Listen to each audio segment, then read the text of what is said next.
কবি সুকুমার রায়ের লেখা সৎপাত্র।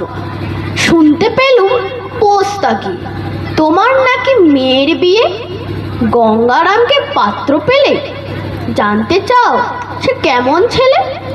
মন্দ নয়, সে পাত্র ভালো, রং যদিও বেজায় কালো।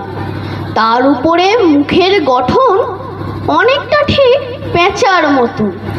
বিদ্যে বুদ্ধি বলছি মশাই, ধন্যী ছেলের অধ্যবসায়। 19টি বার ম্যাট্রিক এসে ঘায়েল হয়ে থামলো শেষে। বিষয় আশয় গরিব বেজায়, কষ্টে সৃষ্টে দিন চলে যায়। মানুষ তো নয় ভাইগুলো তার, একটা পাগল একটা গোয়ার, আরেকটি সে তৈরি ছেলে, জাল করে নোট গেছেন জেলে। কনিষ্ঠটি তবলা বাজায়, যাত্রা দলে 5 টাকা পায়। গঙ্গারাম তো কেবল ভোগে পিলের জ্বর আর পাণ্ডুরোগে। কিন্তু তারা উচ্চ ঘর, কংসরাজের বংশধর। শ্যামলাহেরি বনগ্রামের কি যেন হয় গঙ্গারামে।